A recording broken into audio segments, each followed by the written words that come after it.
Always remember, the opinion you follow should be your own. Just consider the things stated here to be a second opinion from a complete stranger online. Happy Friday, Mike. Happy Friday, Phil, and everybody else out there listening to the Random Waypoints podcast. Another episode here.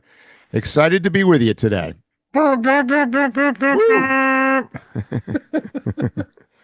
Mike, we got a lot to cover, so let's get right into it. All right, let's do it. Mike, this is wild. The Oscars are abandoning broadcast TV for YouTube starting in 2029. And it's landing perfectly with everything we've talked about before. The death of the movie theater, Netflix buying Warner Brothers, and now the Oscars on YouTube. Another Hollywood institution falling into the hands of online platforms. So, Mike, isn't YouTube broadcasting the Oscars like shaking hands with the guy who's trying to kill you? Well, I just find it funny because it's almost as if they were listening to our podcast and said, hey, let's move over to streaming media. But here's the reality, Phil. The reality is the streaming organizations like YouTube, which is owned by Google, and Netflix and Paramount and Amazon, they're the guys with the money. So think about it this way. I mean, I'm not going to be surprised if the NFL announces that their entire schedule is going to switch over to streaming media. You know, they already do like Thursday night, I think, is on Amazon Prime. And so, you know, I mean, I just think it's just a continuation of what we've been saying for the last bunch of episodes. It's the end of mainstream terrestrial media like we've known for our whole lives growing up. It's over. And yeah, it is a little bit like going to the devil because now, so here's the interesting thing. YouTube, of course, is denying this. I did hear this come out already in the press where there were a bunch of actors that were, you know, hey, you know, we're going to YouTube. This is bullshit. This is like sleeping with the enemy. But YouTube, in fairness, has an agenda to expand their offerings more into that kind of big screen-ish production. And it's interesting to have a platform that can share, I'm going to call it a large budget professional production with a guy like me that could be shooting a video with an iPhone. It's on the same platform. And by the way, we both have the same potential or ability to attract an audience. Well, I think they have more. Time. Yeah, I think crazy. YouTube. I have YouTube Premium, so you pay. Yeah, you pay a few dollars, and the biggest thing for me is that I haven't watched an ad in years on YouTube. Yeah. But one of the other offerings they have is they have a bunch of movies. Mm-hmm. And that's without you buying the TV version. They give you a lot of free top movies. This is going to help them a lot with making premium a more premium thing. Mm-hmm. I hope that doesn't mean that the cost is going to go up a few dollars, but if it does, what they've purchased is probably worth it. They've got football games now. They're pretty much television now. That's all. That's just like one of the last things they needed.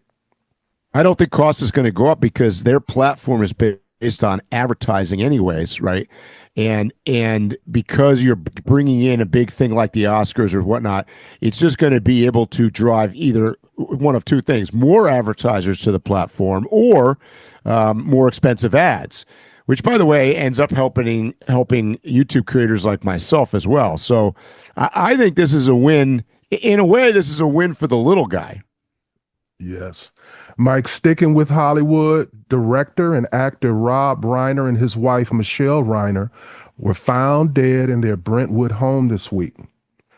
Nick Reiner, his son, was charged with 2 counts of first-degree murder in connection with the deaths. Reiner's career spanned decades across television and film and remains widely cited within the industry. Mike, this story has moved quickly from entertainment news into a national cycle. I mean, once again, I mean, what are we talking about here? We're talking about mental health and drugs, I think, as unfortunately the Sun was, hindsight's 2020, Monday morning quarterbacking here. It was almost, I don't want to say it was obvious that this guy was a risk, but I mean, this guy was a risk. I mean, if you look at now, I watched during this week, past interviews of the son and the dad, and you watch like how many times he went to rehab and how many times, I mean, I heard him talking about going crazy. And I mean, sadly, this is an American phenomenon that is frightening. And there were signs even the night before, from what I've been hearing, at a Conan O'Brien party or whatever, where he was acting bizarre, to say the least, I guess. So, I mean, it's a really sad thing to have to witness this. I mean, it's I don't know. Unfortunately, I don't have the answers or the solutions to these problems, but we've talked about this before, and I think we've got some stories we're going to talk about here on the podcast later on. This is an epidemic in America with mass shootings, and in this case I guess it's not a mass shooting; it's two people, but it's the same along the same lines. It's a real issue. I agree, Mike. Let's try to make lemon out of lemonade. I mean, lemonade out of lemons. Do you have any favorite movies? Man, you asked me that. Just so you guys that are out there in listening world understand, Phil will occasionally text me during the week and be like, "Hey, be thinking about this for when we're going to talk about on the." We don't just wing it, Well, I'm lying. We kind of do wing it, but so Phil texted me and said, "Hey, what were your top favorite films or things that Rob Reiner was involved in?" And I had to think about that for a while. Because he is like prolific from a standpoint of not only from acting. So I'm going to start with, I mean, I remember him mostly from growing up on my black and white snowy TV of Meathead in All in the Family. I mean, that goes way back, right? But then there were movies that he did. Most memorable for me, anyways, more recently was when he played the dad in what the heck was the name of the damn movie? I'm looking at my cheat sheet right here, Wolf of Wall Street, because he had some funny lines in that, man. When he's just like, what do you mean appetizers? And I mean, so that was recent, right? I mean, it was fairly recent, 2013. But he did. What about the movie that he did with God, it was a Stephen King, Misery, with Kathy Bates or whatever. That was an epic, weird movie. Kathy Bates won an Oscar. And Kathy Bates won an Oscar for it, right? But then there was movies like Stand By Me and Spinal Tap. I mean, this goes way back. So Sure Thing. I mean, it goes on and on. There's so many movies. What about you, Phil? So I'm gonna give them to you in order. Stand By Me, I think, is almost every male my age is one of their favorite movies. Sticking with Stand By Me for a moment, it makes a point that I want to make about Rob Reiner in general. Since he started all the way back from Meathead through his directing and writing career, there is something very similar no matter what the storyline is. They talked about real life, but they talked about it in a very hopeful and a very sentimental way. Like All in the Family, they talked about all the isms, all the bad things, but they gave you hope that the majority of people don't think that way. Yep. And the thing about Stand By Me was it started right off about talking about death, and this is kids, but it talked about it not in an adult way, but in a mature way. and a sentimental way. And I think that's why it resonates with so many people. And then I have A Few Good Men. I think that's one of the most quotable movies in all of moviedom. Yeah, for sure. Absolutely. And then just like you, Misery. Kathy Bates was not really on my radar until that movie. Now, because of her performance in that, she's one of those people that I'll give a movie a chance if her name is involved. And then I have one you didn't mention was The Bucket List with Morgan Freeman and Jack Nicholson. Yep. And just Good being point. a traveler in the last of my life and trying to knock things off my bucket list. Again, another thing about the cold hard story of life, but a lot of sentiment in it and a moral to it. And then my final one, which was the first thing I think I watched, was Spinal Tap by him. Yeah. It was just, I've never been a slapstick funny dude. Right. I've always been a person, I don't need to laugh out loud. I need it to be funny. And Spinal Tap was that. It was intelligent comedy hidden under a crazy story. And then my last one, Mike, when Harry Met Sally. For the girls. Again, this was another story where it was a very intelligent new look at romance and relationships. Nobody had really talked about being in the friend zone or not wanting to step up because you might risk losing a relationship. I lived in New York for a time, and anytime you go to Cat's Delicatessen, there are still people every day reenacting scenes from that movie. It's crazy. Yep. So I have a lot of rest in peace. Yeah. No, it's a huge tragedy for sure. Big loss for Hollywood in general. Mike, when someone dies, especially someone you had real conflict with, there's this unspoken pressure to suddenly rewrite history. With the deaths of Rob Reiner and his wife and the attention on how Donald Trump responded, giving their long public animosity, it raises a bigger question. Mike, when someone passes away, are you obligated to speak generously, or is it acceptable to be honest about who they were to you?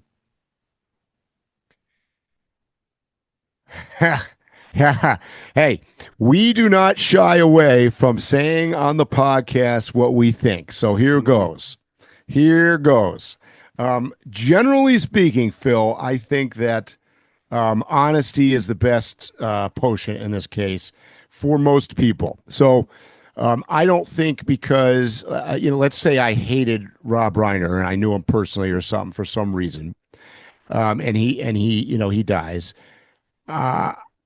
I think that I'm not obligated in any way to be suddenly like, oh gosh, what a big loss, blah, blah, blah, make up a bunch of shit. However,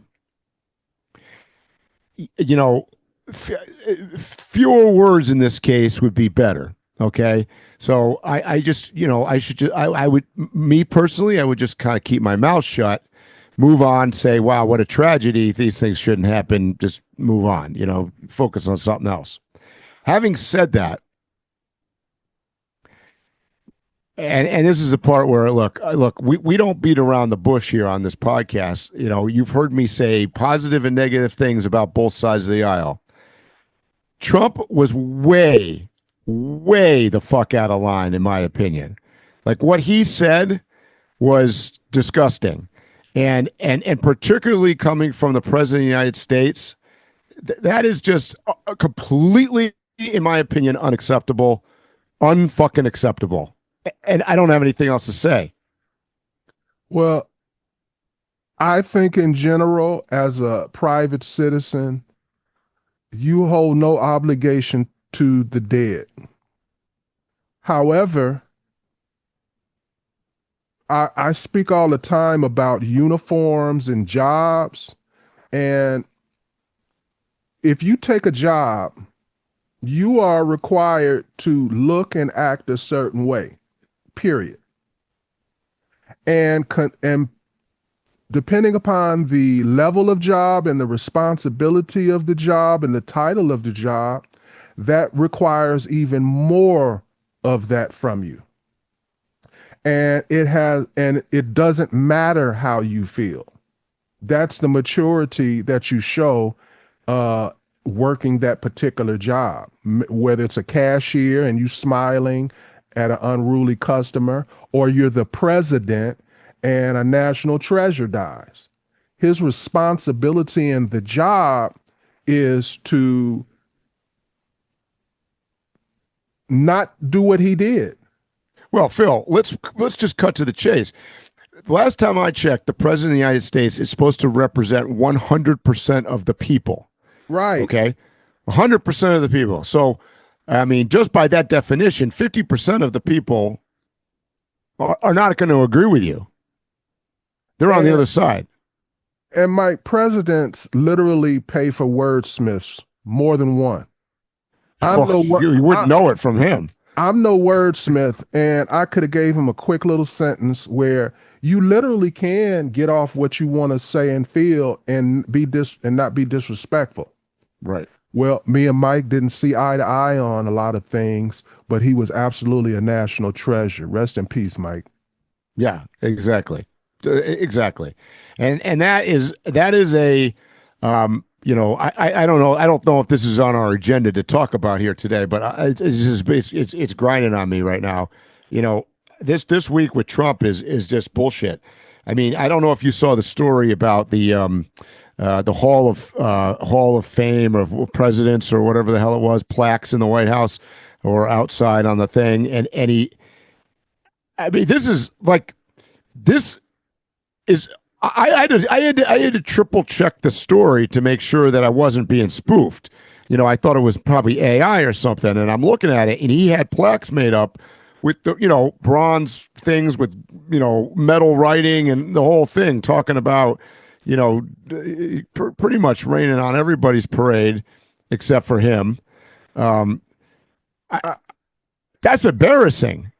I think that a lot of his early success and his ability to win this second election after losing one in between all stemmed from people having sympathy and empathy for him.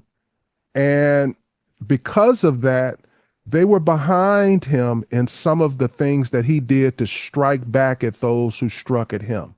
You know, with some of the legal proceedings he was put through and stuff like that and everything. Yeah, because some of that was bullshit for sure.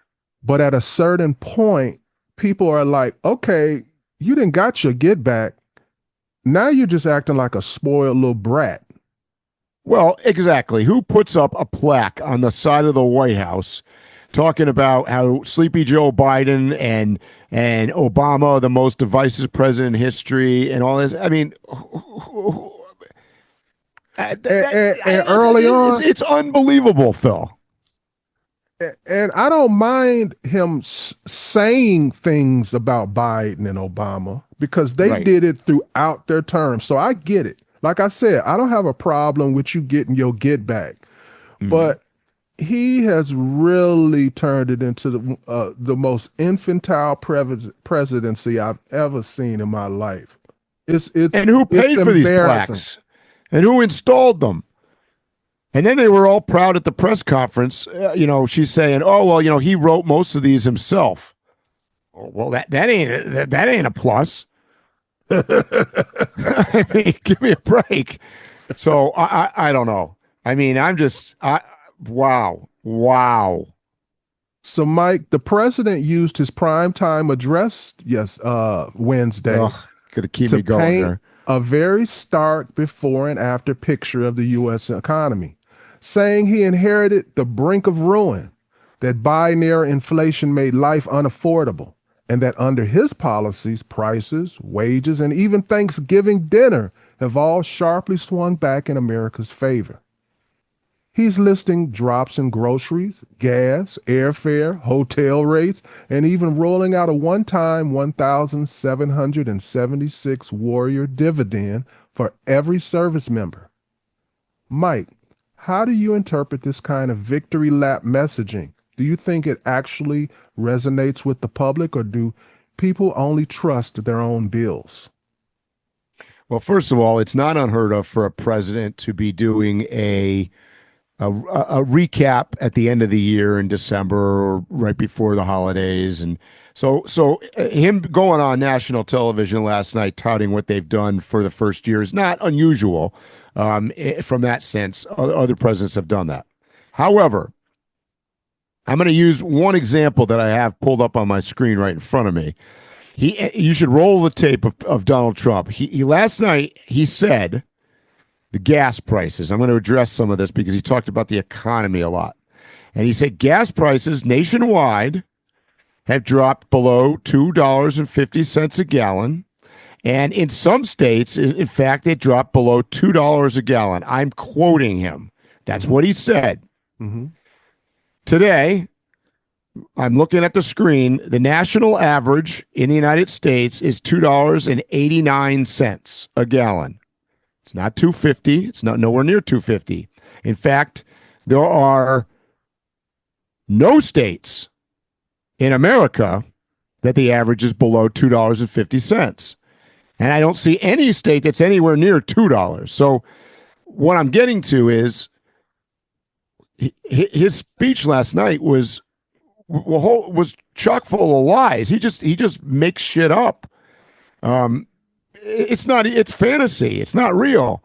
I mean, I don't think the turkey price was down 30-something% either. I'm like, I mean, they're just not. I don't know where he gets his. He just makes it up, Phil. That's the only thing that was accurate, because I bought a turkey and I bought a big turkey for $5.68. Wow. So there must be something going on specifically with turkey. But it's not reflective of the food industry. Well, I'm gonna say it sure ain't gas. So I mean, gas is for something here. I'm about to say in Washington today, the average gas price is $3.97. Where's that at? It ain't around my house. Right, probably not. And they range. California is at $4.34. Connecticut's at $3. I mean, if you look, the cheapest gas in the entire country is Arkansas, and it's $2.47. So he last night said nationwide, almost the whole country, with a few exceptions, is under $2.50. Total lie. And then when he said under $2, I mean, I don't know where you would get that. And Mike, when you're quoting these averages, for instance, like you said, the average here was $3.99. That's regular. That's regular. Right. The regular gas that I see is about $4.50. How much did you say it was in California? California for regular gas, $4.34. Most people I know say that their gas is like $5-something. $5. Yeah. So what I'm getting to is the average is the average. Basically, if you live in a decent neighborhood, your gas costs more than that average. Exactly. So, but not just one thing that he brought up on his 40-minute or however long it was speech, which, by the way, was, in my opinion, not a great. I mean, it was his usual blaming on everybody else, and all these great things. I mean, he stopped 9 wars, and I mean, he just, like, some of the shit is just not some of it. Like, from what I heard last night, the whole thing was made up. So I sent you a text right afterwards asking you, is this his greatest speech? And the reason why I asked is because my first thought was, if everything he said was accurate, that was his greatest speech. Yes. If it was all accurate, I think I even saw that on MSNBC. If all of this was accurate, the country would be doing fantastic. I would be. The reality is, it's not. Yeah, I'd be trying to get him to have a third term. Yeah, exactly. I mean, I don't know where he's living, but it ain't it's definitely in fantasy world. So, Mike, to me, it's very obvious that the whole purpose of this, of what he said and him saying it, was because they are trying to be proactive for the midterms. Mm-hmm. The Democrats have been working on it for a while. Their word has been affordability. They've been working Yep. on that and working on it, and it's been working. So this was like the first major attack, and it was a good major attack because most people don't fact check these things. So I think it was effective.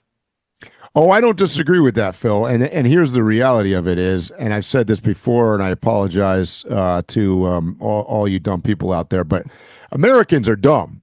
Okay, let's just cut to the chase. Americans are some of the dumbest people on planet fucking Earth, and I agree that 99% of the people are not going to fact check that, and particularly on his fervent core group of people are going to be like, yeah, look at what we've done.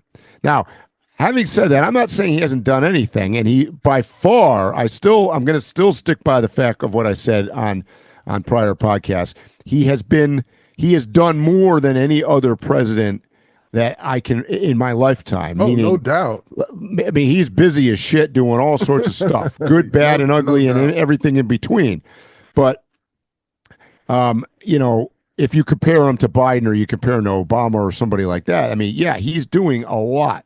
What I find to be a problem with him is that there is really no need to say nasty things about dead people or to say completely non-factual things that I can look up in a matter of 10 seconds on ChatGPT.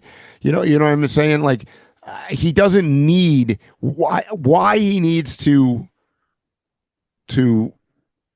exaggerate the shit out of everything. I don't know. Like, he could have stuck to some like, for instance, he did drastically reduce. I mean, I love the, also, by the way, he also said that 0 immigrants have come across the border. I mean, that's bullshit.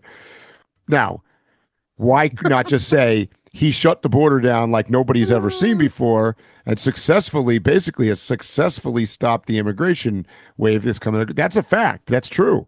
I mean, if he gave real numbers, it's very impressive. But when you say nobody has come across the border, now it's just stupid. I don't know. Bro, Phil, I'm going to hear people argue and use everything that he said as facts. Oh, guaranteed. Yeah. So, Mike, every time a new president takes office, we hear the same refrain. The economy they're inheriting isn't theirs yet. For months, sometimes a year, we blame the previous administration for inflation, jobs, markets, and growth. But at some point, that grace period has to end. Mike, when does the economy stop being inherited and start fully belonging to the Trump administration? Well, when I'm a politician, let's say Trump gets elected for a third term, which he wants to do. I mean, he'll still be talking about Biden 12 years from now. I mean, let's just be honest. I don't think they're ever going to stop. But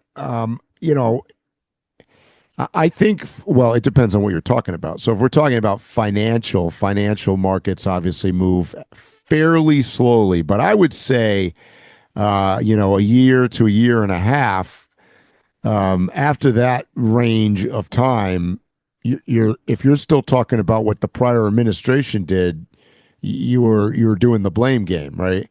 I mean, you've had sufficient time. Look, they've done, how many rate drops have they done? The Treasury has done now 3 in a row, I think. You've had enough time to do enough significant financial adjustments, let's say, to change the policy of what's going on in regular Joe's pocketbook, let's say, right? My time frame in general, my rule is a year to year and a half. Yeah. But this particular presidency, it's all on him right now. No, just like you said, no president has moved and made the drastic moves that he's made in such a short period of time. He owns coming out of his own mouth. He Yeah. touted the tariffs like 47 times last night. The money that's going to the troops is 1776 or whatever. Which, by the way, I'm gonna add that's like a, that's almost like a bribe. I think that's more along the lines of him trying to bribe the military into supporting his third term. But that's a whole other topic. All I thought about that was you couldn't even just go ahead and make that 2. Because he's so obsessed with numbers. Right. 1776, I mean, yeah. This is anyway. 2026. Yeah, that would have worked too. Good point, Phil. I'll take that. But yeah, I mean, all this stuff with the tariffs. Look, he said we're going to get our biggest tax cut and biggest tax bonus ever next. What he said next year. Of course, well, you're going to do that right before the midterms. So they're talking about giving $2,000. I mean, that's already their idea. They want to give $2,000 per person in the United States a tax refund next year, right before the midterms. Now, here's the reality of that's good marketing because that actually works. That works.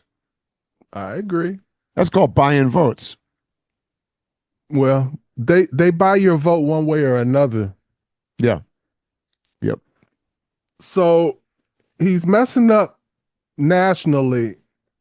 He's messing up internationally too in some people's eyes. President Trump says he ordered a total and complete blockade of sanctioned oil tankers moving in and out of Venezuela, accusing the Maduro government of terrorism, drug smuggling, and human trafficking, while U.S. warships move into the region. Mike, does this mark a shift from sanctions to direct maritime enforcement? And what comes next? All right, so here's the part that I tend to be, I'm not 100%, but I tend to actually fall in line on his side on this one a little bit. So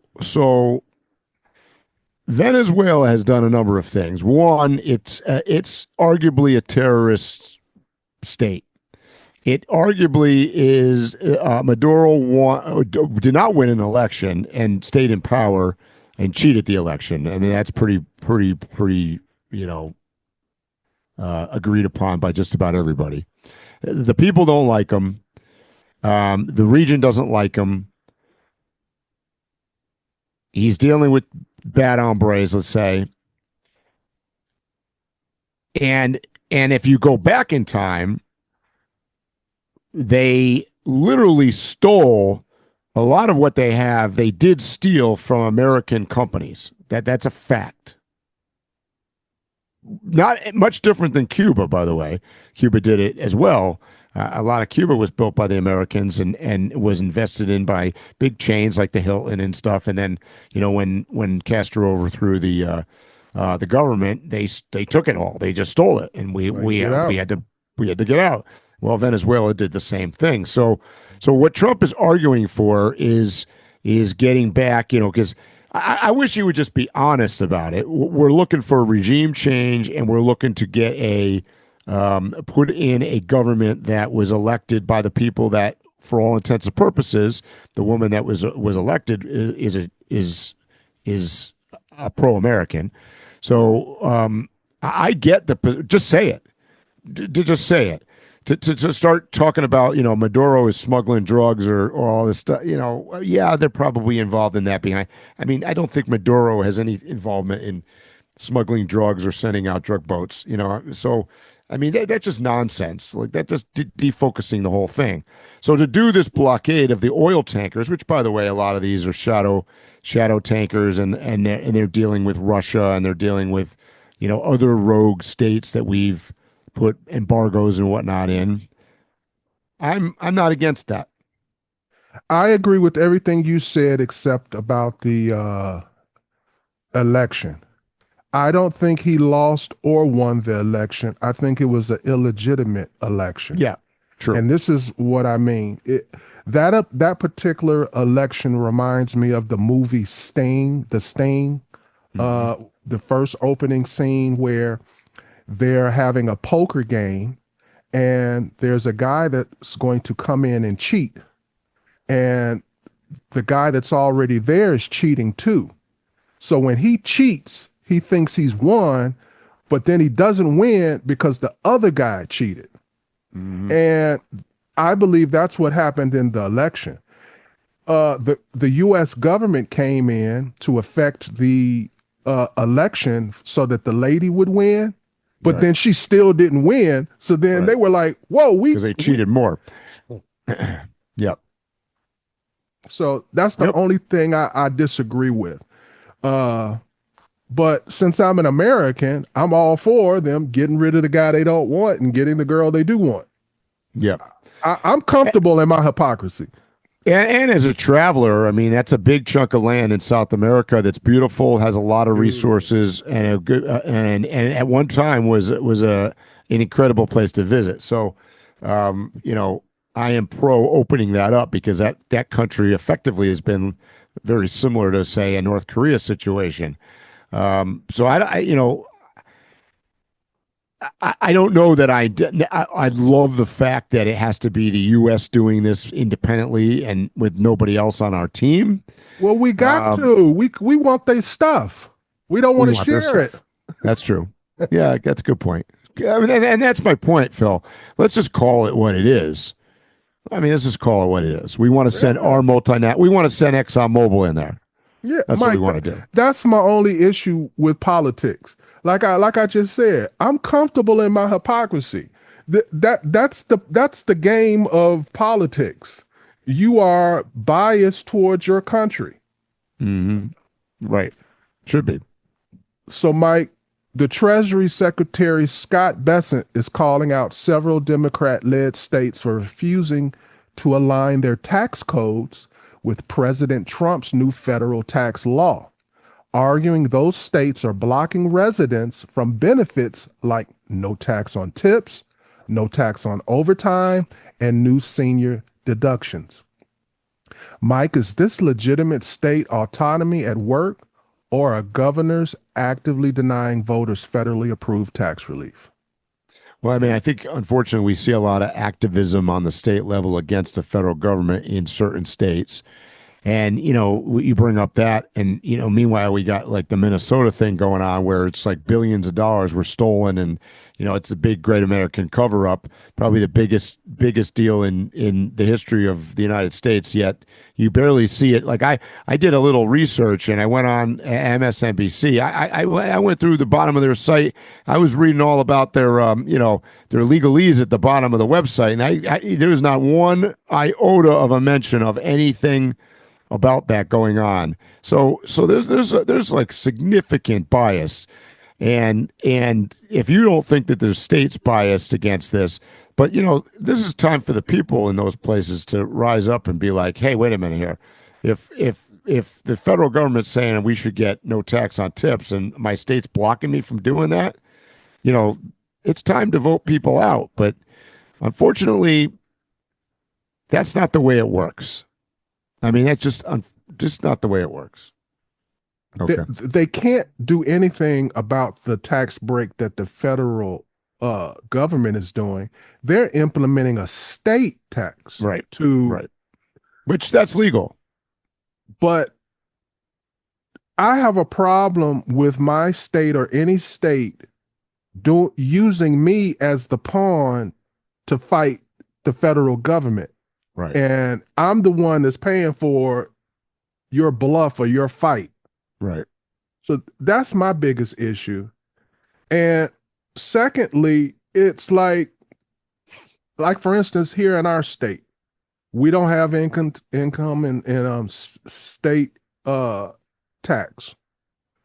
But they are constantly fighting for it, and we vote against it. It's amazing how the government just decides they want to do something, even though the vast majority, I'm not talking about like 51%, I'm talking about like 80, 90% of your constituency wants something, and you decide, no, me personally, I don't benefit from this, so I will go against my constituency. And I see that on the state level and the federal level. And that's what pisses me off most about government, is that ultimately they do whatever they want. And it bothers me that people are always talking about, you don't understand your right to vote and this, that, and other. I'm like, yes, I do. My vote works as long as my vote aligns with what they already want to do. Because if it doesn't, they're still going to do it. Yeah. Yeah. Yeah. Unfortunately, I mean, it's like what I was saying about Trump earlier. You got to represent all of the people. Yes. Not just the people that elected you. But I'm making the point. They're not even the people that elected them. They're not representing the people at all. Right. They're like, we're going to take your money to spite them. Right. Fuck them. Yeah. Yeah.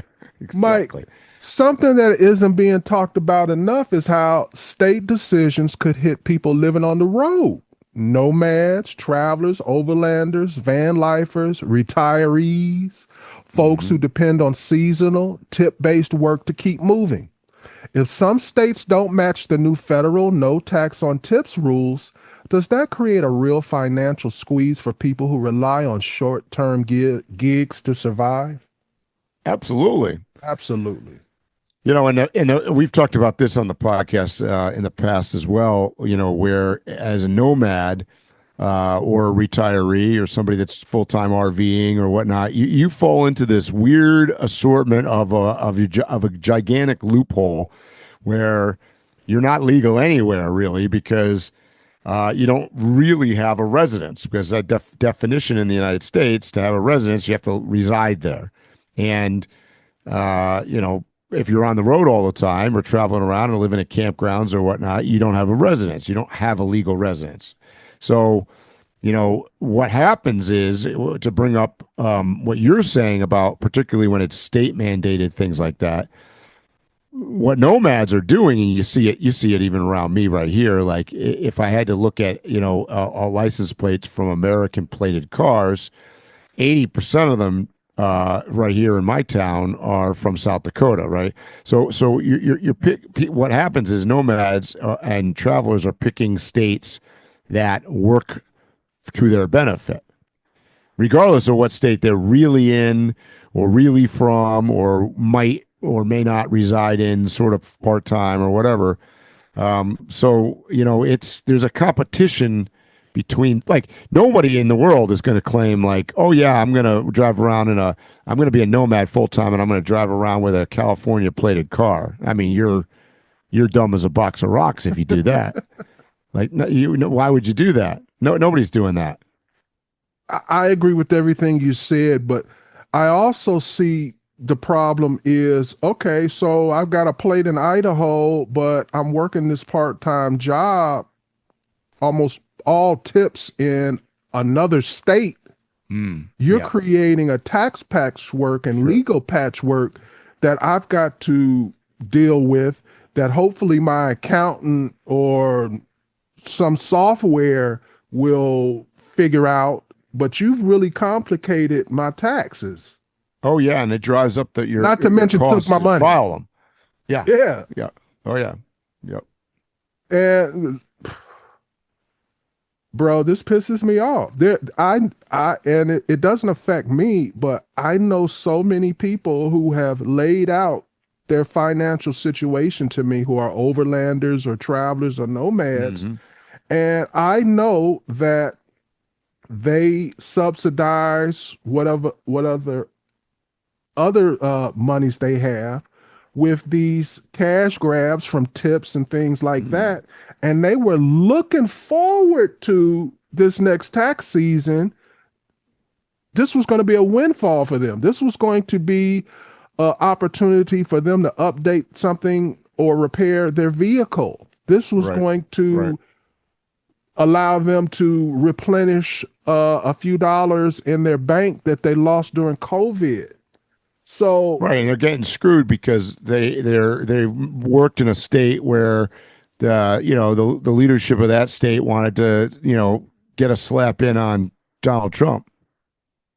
And I think this widens the gap between stationary workers and travel-based workers. I think it like widens, it changes money and benefits and how you can negotiate them now. Yep. Because everybody's not working for tips. No. And then we didn't even cover retirees. Man, Mike, everything about retirees, in my opinion, should have been already figured out maybe 50 or 60 years ago. Well, that's the thing, is because they're still talking right now about, I mean, that whole thing is about whether it's tax on your what do you call it? I want to say pension. What is it? Social Security. Social Security, right? That is the most hypocritical thing in the world. Right. That you're saying paying all these taxes to get this money, and when you get this money, paying taxes. Right. That's crazy. That is totally crazy. I feel like once you've officially retired, you should just get everything. Yep. You should no longer pay any taxes other than a sales tax. Unless you're working, which by definition would mean you're not retired. If you have a home and you've retired, there should be a reduction in how much you pay in tax on your home. It should be a reduction in taxes on your home as it gets older anyway. I'm totally opposite in my thought about that. Your taxes constantly go up owning a house. And I think it should actually go down as you have spent those years in that same place paying into the city and the state. Well, the problem is, as we've talked about before, the American system is not set up to take care of the elderly. It's not set up to take care of education. It's not set up to take care of sick people, mentally ill people. I mean, our general, let's call it lifestyle support system is crappy. And Mike, just for those listening, if they're wondering what states are the blue states that are not working with Trump on the tax code, it's Colorado, New York, Illinois, and DC. So Colorado name used to come up in good ways all the time throughout my life. But in the last 5 years, they've been on the wrong side of a lot of things, especially in the last 2 years. Well, you heard me say it on, I think we did a podcast one time of our favorite states. Colorado does not appear anywhere near a favorite state for me. To me, yeah, they're only one step behind California in my view, and they're becoming more and more of a nanny state. They've made a lot of crappy decisions about a lot of crappy things. It's expensive. I'm not a fan. It's crazy. When I first started journeying to Colorado, it was a very, very red state. Red, I didn't like it for that. It was, right. I mean, it was just, it was like redneck red. Yes, you said it.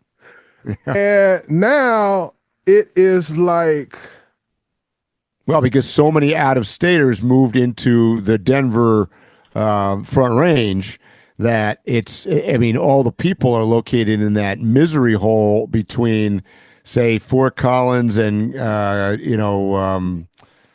Grand Junction or whatever. They're not Grand Junction. In the south. All along that corridor is shit. You could take you 4 hours to drive 20 miles. They've reached Grand Junction.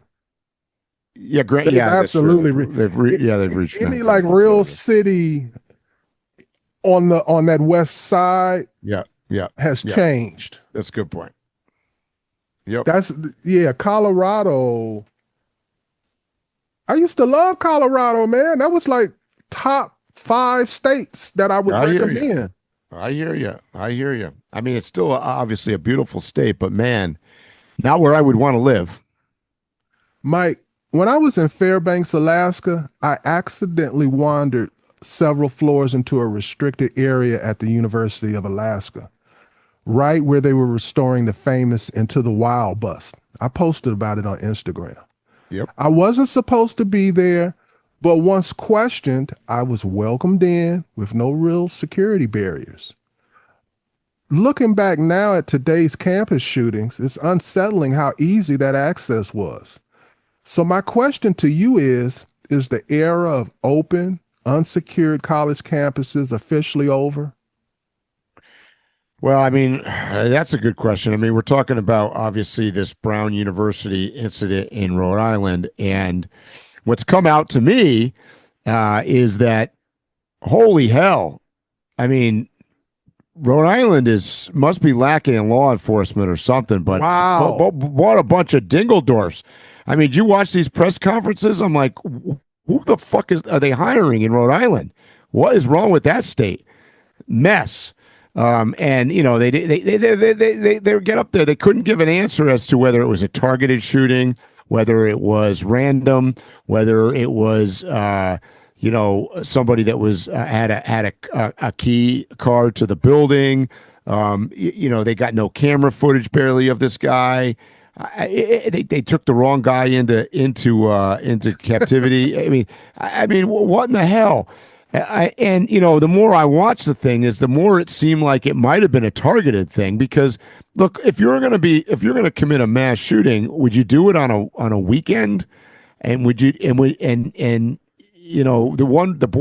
girl that got shot, that got killed, got hit, I don't know how many times. So he obviously fired multiple rounds at one person.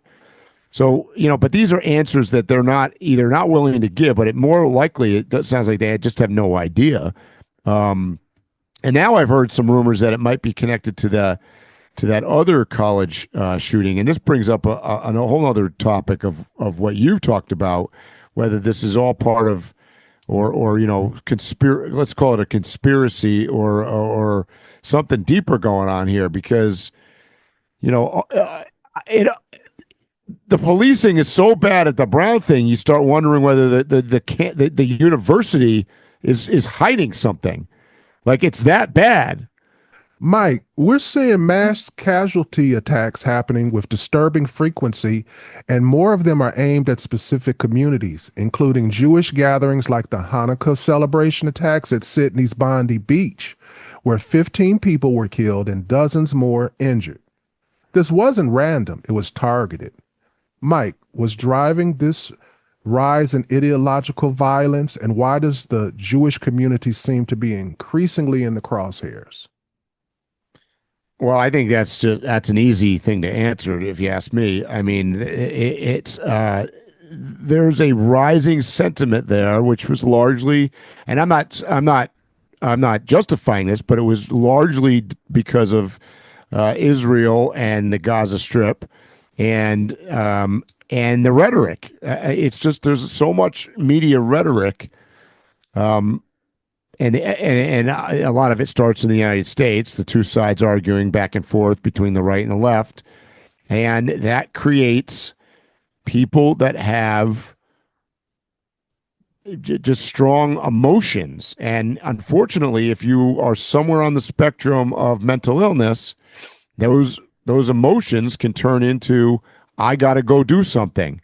And, Netanyahu invaded Gaza and he killed all these people. And, I feel like I got to prove a point, and I better go mow them down at the Hanukkah celebration. So, I mean, that's where it comes from. And, I read about the Australian thing in particular, and the government was very they didn't get involved. There was a lot of chatter and there was a lot of resentment, and the government kind of stayed on the sideline a little bit with the whole Israel Gaza thing. And I think they didn't address the issue early enough, and they let it spiral out of control. And I mean, to some extent, this is what's happening in the United States. And people are always like, well, gun violence in the U.S. and massacres and all this stuff is the U.S. is. I mean, it's only a matter of time, by the way, where other countries catch us. It's only a matter of time. And, whether they have guns or as many guns as Americans do is irrelevant because it really only takes, a couple guys with a couple guns to do what these guys did, right? I agree. I believe the Jewish community's PR department has done a terrible job for itself in the last few years. Most people had some kind of sympathy for Jewish people in general because of the Holocaust. And my whole life, there's been a sentiment like that toward them, that they've been through the worst of the worst. But and this is not, I'm not giving you my feelings, I'm telling you what I've picked up as a general consensus amongst people. There were people there are a lot of people that still to this day don't really know what's going on politically over in the Middle East with the Jewish community in Palestine or whatever.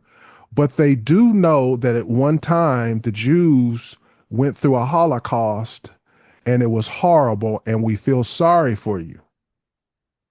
And most people have felt that way for a long time. But now when you see that same people who have made so many movies about themselves, written so many books about themselves and what they've been through, and then you're putting another race of people through the exact same thing that you had done to you, people start falling off the bandwagon real quick.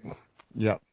Now, obviously, there are people who are believers or non-believers in Zionists. There are religious reasons for this. There are people who have religious feeling. But this major shift that you've seen in the last few years is because people sense a hypocrisy in their community. Yep. Yep, for sure. And I don't want to say this out loud, but I think it's actually going to get worse. Oh, I do too. I do too, because like I separated between people who have always felt that way for whatever reasons they have. But now that you have a community of people who didn't have a dog in the fight supporting you, once people feel more comfortable with their hate when they have more support. It's just that simple. Yep. Yep. Mike, can I switch this to something personal real quick? Okay.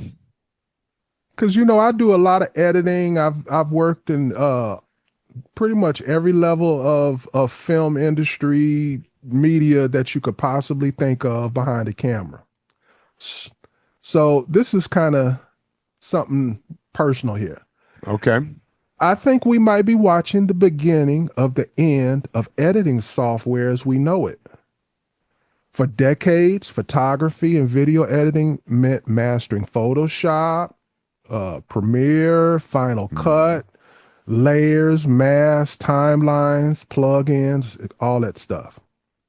But now, with the announcement of GPT Image 1.5, you don't use tools anymore.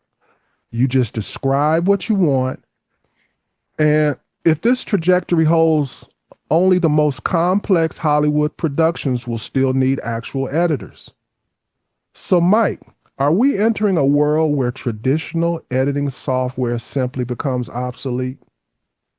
I mean, I think that's happening slowly for sure. I mean, I can tell you from this is personal to me as well, because I use, as you mentioned, I use Photoshop and I use Final Cut. They are arguably, and have been for years, they're very complicated to use. Like, absolutely. Very complicated. If you've never used them, trust me on this, they're just complicated. Even some of the things that I do fairly commonly with it, occasionally, if I haven't done it in a while, I gotta refresh myself. I can't even remember. So there's just so many buttons and so many tools and so many plugins and so many all this other stuff. it's a breath of fresh air when you tell me I can just say, I would like to do a 5-minute video on how I built my deck. And this is the following footage that I have. Put it together in some reasonable form, and I'm going to overdub it with and describe what I'm doing the whole time. And if I could say it that way and do it instead of the, as you know, Phil, I'm preaching to the choir. It's like 3,000 keystrokes to edit the 46 slots that you did, and then match the audio up with it, and then audio grade and video grade, and they're just yes. To answer your question, I think the days of those traditional video editing things are.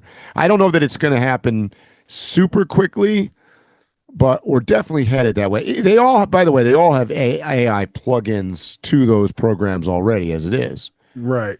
So when you say no time soon, give me what you conceptualize as a time frame. Well, because long to me might be short to you, and vice versa. I mean, I do think that my prediction is in 3 years from now we will be doing it radically different than we are today. Oh, I think we'll be doing it radically different in maybe less than a year.